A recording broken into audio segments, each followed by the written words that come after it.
Hey, everybody, it is I, Hope Giselle, and I'm coming at you all with my thoughts and feelings about this Super Bowl, okay?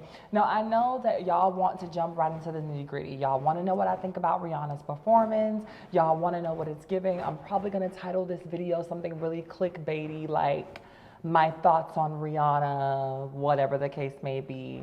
But this video was a full synopsis of my thoughts about the Super Bowl as a person who doesn't necessarily give three fucks about sports, but watch the Rihanna Bowl for the sake of watching the Rihanna Bowl. Now, if you would like to get to the part that's specifically about Rihanna because you're here from the Navy and you want to know whether or not you're going to give me my flowers or bury me in my own grave, I'm going to probably let y'all know that there's somewhere in the video, probably at a time-stamped effort, where y'all can go. Wait a minute. So, now that we've gotten that out of the way, let's just jump into my thoughts about the entirety of the Super Bowl. Now, first and foremost, there are people that are coming for the Queen, Sheryl Ralph, for singing the Negro National Anthem. Lift every voice I see, chill earth and heaven read. Right? Some folks feel like it was completely unnecessary. People are feeling like, maybe it was an addition that we didn't need, all of the things, blah, blah, blah, blah, blah. And then some people are saying that this has become a race thing. Like, why do the black folks make everything about race? Like, why is the regular national anthem not enough for them? Why is everything just never enough for the Negroes, right? Like, why do they always feel the need to want to be included? And I think that the answer to that statement is in the statement that I just made. The need to want to always feel included in a space that you dominate 90% of. Considering that when we think about it, 90% of players in the NFL are black. You might want to make space, right, for those players to feel included on the stage and on the space and on the field, and to see themselves within a song that they can also, too, get ready for the game for. I think that the more that we know about our history and the more that we know about the roots of some of these, songs and the things that we've grown up just thinking were okay and never challenged or whatever the case may be, the more that we understand and we recognize and we realize that we have to do away with just accepting things as they are and jump into a space where we learn what things really mean and how those things are going to really shape up for us as a culture and as a whole. And so therefore, somebody singing the Negro National Anthem didn't bother me because I was like, okay, they're not doing away with the original national anthem, the Star Spangled Banner. They're not doing away, with creating storylines or talking points around other things. They're just adding inclusion. And I don't think that there's anything wrong with black people wanting to feel included in a sport, and especially one that we dominate in the way that we do when it comes down to the NFL or any of those things, right? And so the idea that the folks are really going in on Sheryl Ralph for being there, going in on the NFL for like having her to be there, just doesn't make sense to me. And it's one of those things that I want to call bullshit. I want to call racism. I want to call all of the things. I'm pulling out all of my trump cards for it, because when you are in a space where you cannot and you don't want black people to feel safe, it is essentially saying that you want to create a space where black people feel like there's a hostile, unit that we should be aware of. And that's all that I think of. Like when I'm in a space and people say like, oh, this is too black, or this is too urban, or this is too whatever, or, why do we have to do X, Y, and Z? It just makes me feel like this was a space that wasn't created with my safety in mind. And that makes me wonder why the fuck I'm here in the first place. If you're creating spaces, that are supposed to be safe for everybody except folks that look like me in this way, then I don't want to be in that space, and I don't think I want to show up, and I don't want to come if at the very least we can't, create a diatribe, right, where we can all sort of feel seen, heard, loved, revved up in the same way, or whatever the case may be. Now, had they taken out the Star Spangled Banner completely and just replaced it with the Negro National Anthem, I would be able to empathize, right?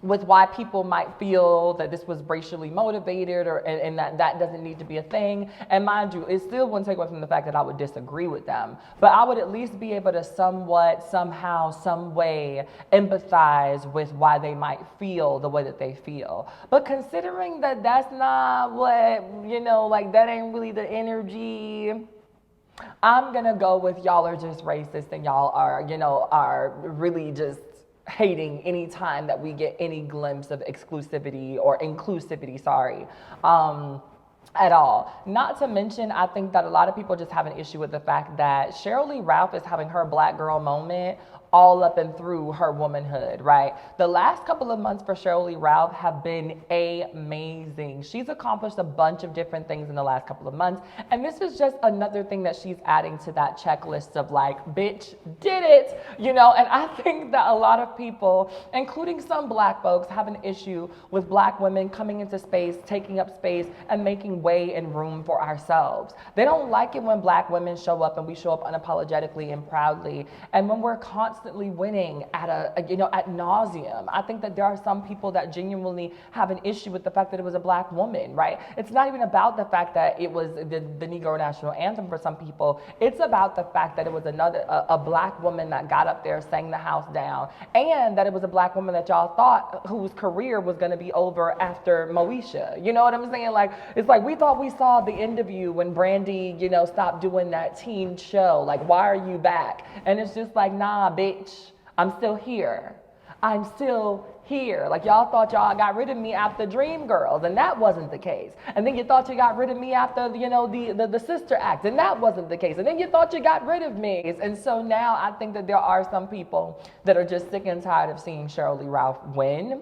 And I think that there are some people that are sick and tired of seeing Sheryl Lee Ralph win so late into, her womanhood. She has been consistently and consecutively winning, very deep into her womanhood and into, her age. And there are some people that are just ageist. And there's a bunch of different reasons for why I could think up and draw up reasons in my mind why people might have disliked the idea that they included the Negro National Anthem in the Super Bowl this year. Howsoever, none of them are justifiable. I don't think that any of them would make any real sense. And they're probably all rooted in racism, segregation, bullshit, a bunch of men being upset about, women in general. There's whatever the reason that I could dream up or think up, or something that someone might have said that was dumb on TikTok, it still wouldn't add up to why people might have felt a way about it. But it is what it is.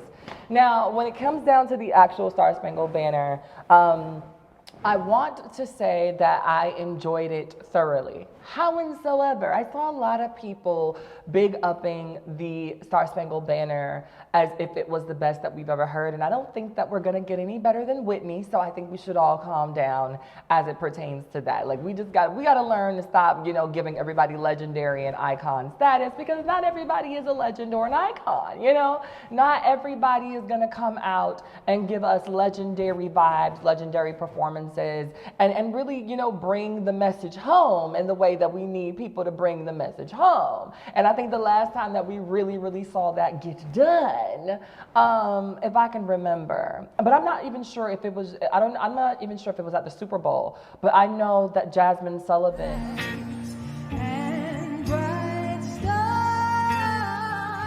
through the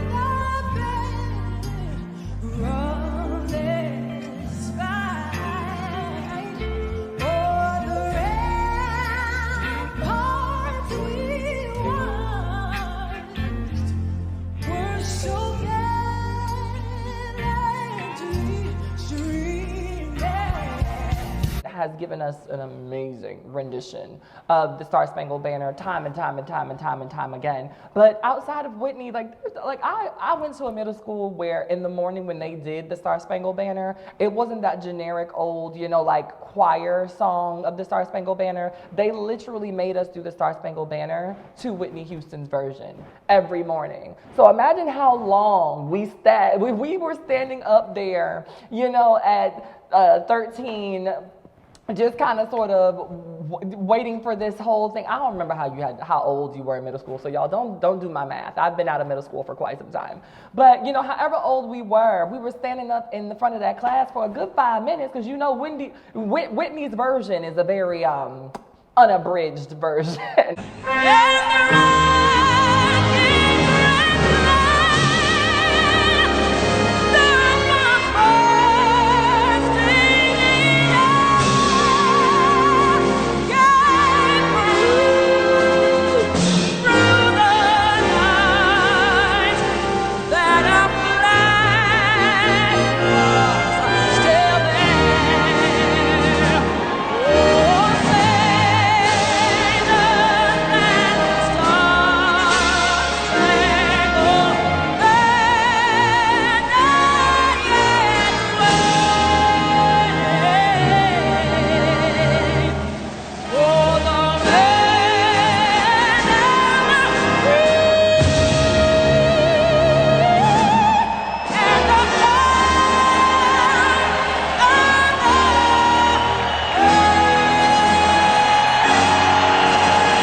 Version, but that was the version that I grew up on when I went to middle school. That was what we played, and I just don't think that we've had another version of that that's done that well since. Now, as far as the game goes, I know some of y'all are going to be like, really, girl, shut up. If you don't know about football, just be quiet. But I'm going to give y'all my thoughts and my opinions as somebody who knows nothing about football, because I think that it's important to note that even though I was only watching the Super Bowl for Rihanna, that game was good. That game was good. Say what you want to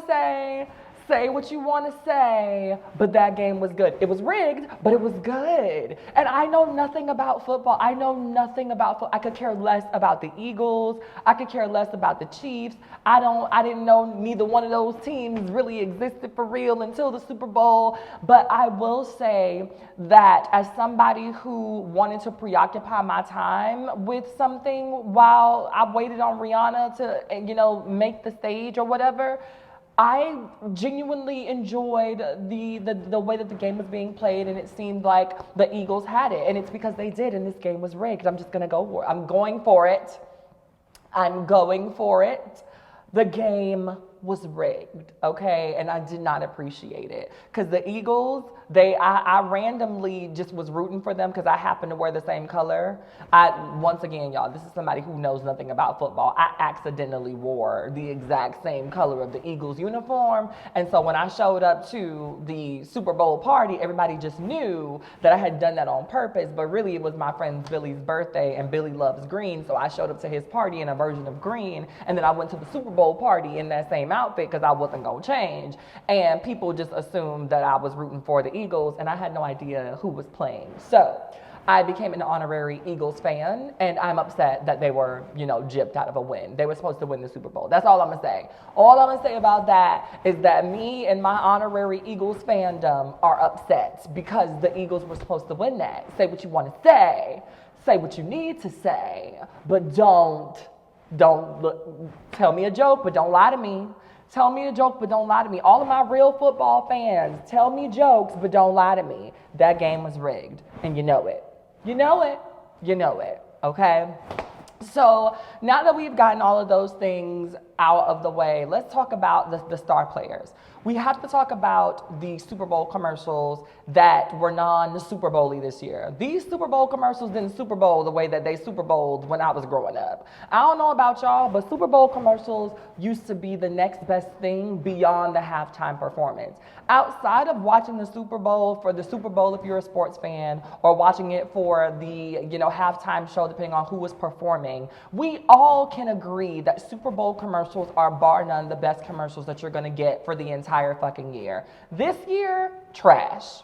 What the fuck were those? Those were basic ass commercials that featured celebrities from the 90s and the 80s that people thought we were going to be excited to see again, but we weren't. And a large part of the reason why we weren't was because half of the celebrities gave away the fact that they were gonna make appearances before the Super Bowl even aired. It was just like back in the day, you didn't know what was gonna pop on your screen, who was gonna be in a commercial, who wasn't gonna be in a commercial, because nobody had fucking social media to give you tips and hints at the fact that they were going to be in a commercial. You were excited because it just happened. And I feel like in this particular instance, this is one of the reasons why social media is killing, you know, the things that we love, because it's just like, I was ready for like the coolest commercial. I wasn't ready for some of the people that were in it, but I was ready. And then also I got sick and tired of seeing the same people in the commercials. Like, you don't usually get repeat commercials during Super Bowl halftime or during Super Bowl, you know, hours. And I believe I saw that Jesus Loves Us commercial like 3 times. And that was kind of annoying because who the fuck paid for that? It felt real Illuminati-ish. Don't quote me or at me or whatever the case may be. Just know I ain't like that commercial. It felt real, I don't know. It felt real conspiracy theory-ish, and I'm going to go with that. I'm just going to go with the fact that the commercials weren't commercialing, but that particular commercial didn't commercial how I felt like it needed to commercial. And I don't think that it came off the way that they wanted it to come off either. I think like the way that they thought that that was going to be received, it wasn't really received in that way. But I saw that commercial too many times. Not to mention Serena Williams, girl, if I had seen her in one more commercial, when I tell you Serena made a billy off of commercials this year, like she ain't got to work for the rest of the year because Serena was in so many Super Bowl commercials, it didn't make no sense. And maybe some of those were repeats as well, but she was in so many of them, I don't remember which ones were repeats and which ones were new. I just kept seeing her face. I don't know what it was. I don't know if they didn't know any other like female athletes to call this year, but it was like every commercial I looked up that had anything to do with a sport or something of that nature where they needed to fill the void with a female athlete, it was like Serena Williams and Lisa Leslie, right? I was just like, okay, so y'all collected a cute little bag this Super Bowl season, and I'm here for it. I love that for y'all. I really do. But to be perfectly honest with you, I can't pinpoint a single commercial that I genuinely was like, did y'all remember because y'all saw I remember the next day or like even during the Super Bowl, we would be tweeting about our favorite commercials. This year, the commercials were just very much so like your run-of-the-mill everyday could have been primetime television commercial. So if you paid for a commercial spot during the Super Bowl and you're not like a multi-billion-dollar company, I feel for you because it was low-key a waste of your money, because the fact that nobody else poured that time and energy into making sure that Super Bowl commercials were like as good as they used to be kind of sort of made people actually get up and go do things. Like, y'all remember when the Super Bowl was one of those moments where like you didn't get up to go to the bathroom because you were afraid you were going to miss a good commercial? Like, this was that moment, and I wasn't afraid to go to the bathroom. I was perfectly fine going to the bathroom during commercials. I was perfectly fine, you know, getting up and grabbing me another slice of pizza, getting a little chicken tender, you know, refilling my ginger ale cup, because there was not much going on as it pertains to those Super Bowl commercials. And I'm disappointed. 0 out of 10, wouldn't recommend, wouldn't ask you to come back again. Kind of, you know, that's where I'm at. Now, dun dun dun dun dun dun. You needed a better act. Hey, you needed a better act. Hey, I'm sorry. I love Rihanna. Love Rihanna down, but they needed somebody else. I'm sorry. First and foremost, for all of y'all that are going to be like, she was pregnant, and like, if you were pregnant, like, could you do a better show, or could you just do a show better at all? First and foremost, for those of you all that are new here, hi, my name is Hope Giselle, bitch, and I could. If I had Rihanna's budget, I could. Let's be very clear. I know there are some people that are going to lie and say that they could, but trust and believe. If I had Rihanna's budget, and even if I didn't have Rihanna's budget, but I had the amount of people who gave a fuck about wanting to see me the way that she does, girly, girla, boys, people, theys and thems, siblings, I just want y'all to know I could have given a better halftime show, right? And not for nothing, stop with the, oh, she's pregnant, and so I'm going to give her grace and all of this. Let me tell y'all something. When it comes down to commentary, people are going to do that. It's not an attack on your fave. It's just, it's an observation of what your fave had for the did. I love Beyonce, Beehive 10 toes down, but whenever that bitch cut that bang up here above the eyebrows, we give her the business. Because not everything that she does, you know, is amazing and awesome and great. And I feel like what was so interesting for me was that I literally lost 100 followers on Instagram after I made this post. And I'm gonna insert it right here. You know, I made that post and I lost 100 followers on Instagram, and I'm sure most of them were Rihanna fans.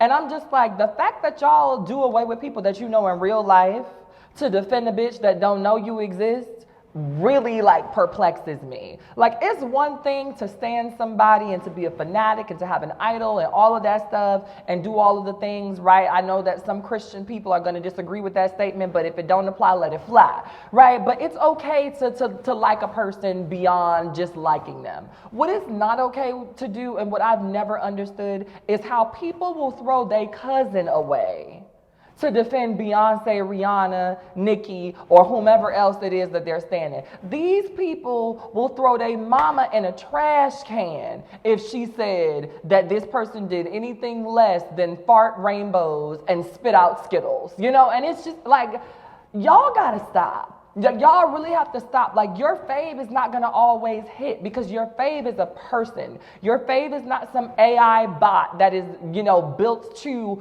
you know, give us the best trajectory for the most positive, you know, outcome ever. Your fave is a human being. And that means that sometimes your fave is gonna hit, sometimes your fave is gonna miss, sometimes people are gonna like it, sometimes people are not gonna like it. And you should be okay with being able to laugh it off, ha ha, kiki, and enjoy the potato salad. But throwing away your cousins, your friends, and people that you know in real life that can actually help you do something for a person that don't even know you exist and probably wouldn't give a fuck if you did, like, y'all gotta make it make sense for me. Stop it. Like, stop. The stan culture,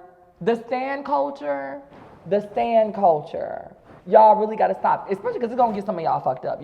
Some of y'all be saying some shit in defense of these celebrities that's gonna make a crazy bitch pull up and find you at your job. Like, y'all gotta stop. Because some of the things that I was seeing people say, not on my post per se, but I was seeing some people come at people's necks on the Twitter, the Instagram, and the Facebooks, okay? And the way that y'all were reading people, their complete and utter life for the filth of them in defense of this woman,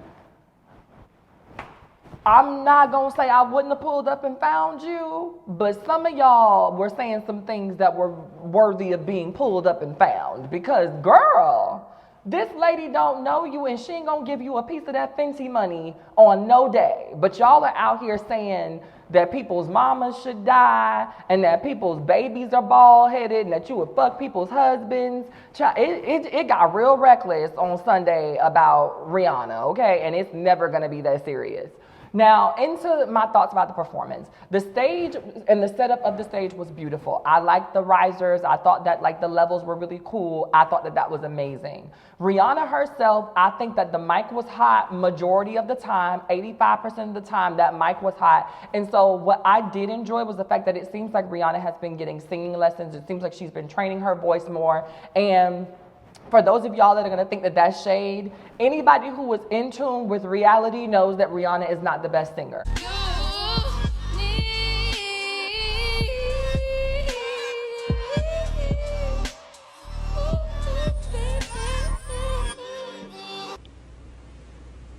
Period, point blank. She can give a look, she can give a Fenty Beauty product, and she can sell us whatever clothes she puts on her body. Rihanna is not necessarily the best live singer at all. And so the fact that her mic, when it was hot, did sound a lot like her actual records shows me that she's been doing the work to strengthen her voice over these last couple of years, even though she's been on a hiatus. And that to me is great. Like, that felt really great. It felt good to hear her actually singing for a majority of the performance, and it be cool.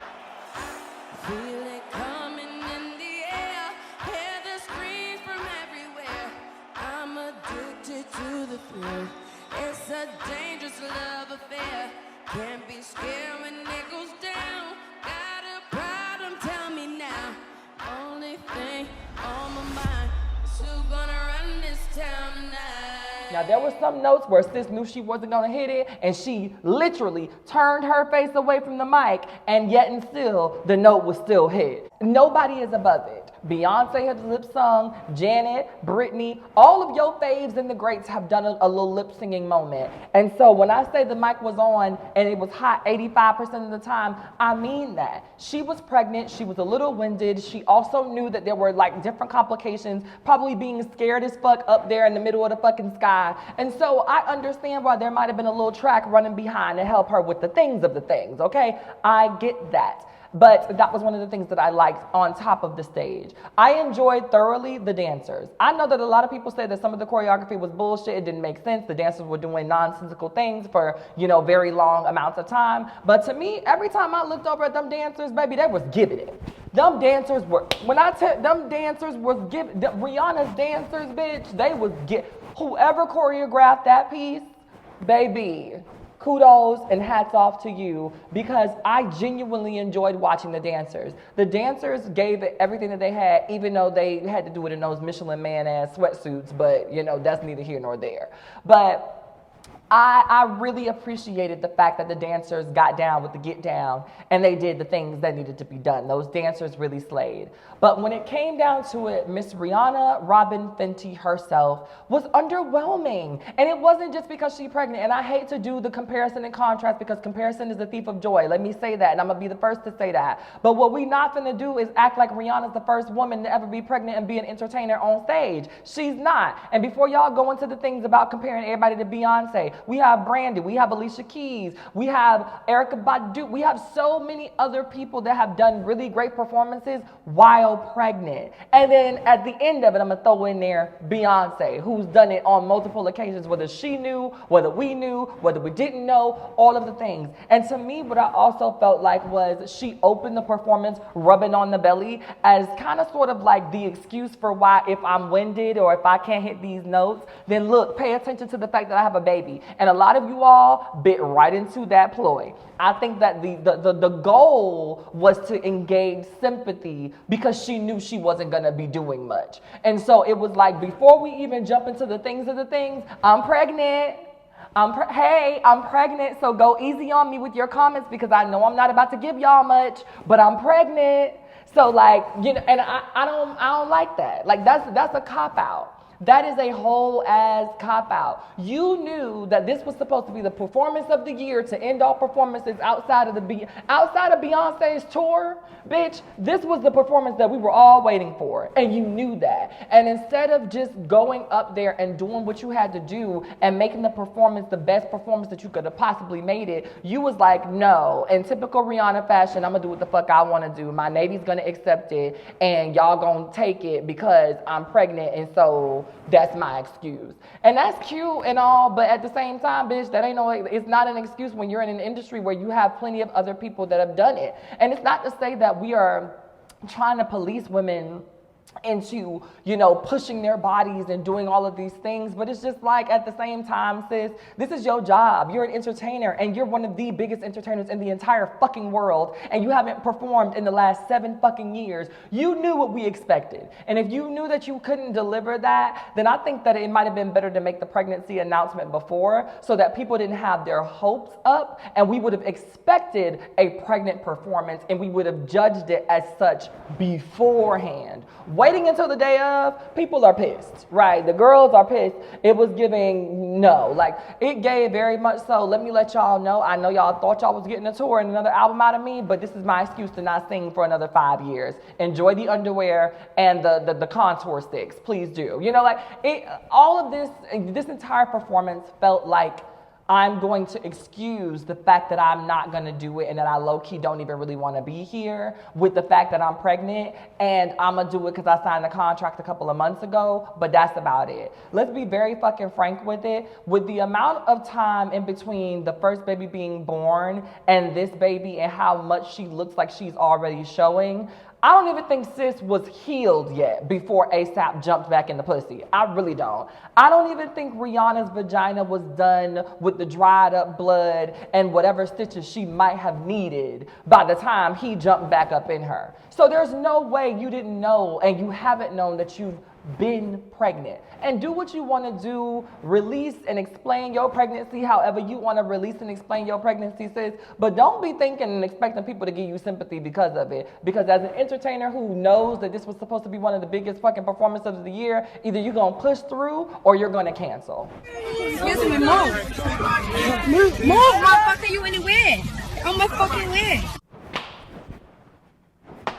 Either you're going to push through or you're going to cancel. Overall, the performance was underwhelming. I'm not going to say it was bad. It just wasn't a performance that I'm like, okay, that's going to go down in my Super Bowl Hall of Fame as one of the best performances. So once again, to all of my Navy people that are going to read me for filth, that are going to talk about me, that are going to say all of the disgusting things about me because y'all don't like my critiques about Rihanna in this video, I just need y'all to understand, it's not that the performance was bad, it just wasn't something that I'm like, ooh, I want to watch that over and over and over again. When you think about amazing performances, when you think about Madonna's performance, when you think about, Beyonce's performance, when you think about Michael Jackson's performance, hell, when you think about Whitney Houston's, iconic singing of the Star Spangled Banner, those are things that you think about that you cannot do away with for Super Bowl. Even, Justin Timberlake and Janet Jackson's Slip Up, because that was underwhelming, people don't talk about that anymore, right? Like, it's a thing that happened, but low-key, the performance itself is not something that we would have remembered if that wouldn't have happened. And so it's one of those things where it's just like, this just wasn't an iconic performance for Rihanna. And y'all need to be able to accept that without doing people in, and especially over somebody who will probably look at you like you were, I'm just saying, we love Rihanna because she's a rude gal, and let's just be very honest about it, that she would probably be rude to most of y'all that's over here in the streets fighting for her and windmilling for her, because to a lot of y'all are beneath her. Just saying, like, a lot of our favorite celebrities are not the nice people, not the nicest people, so there's that.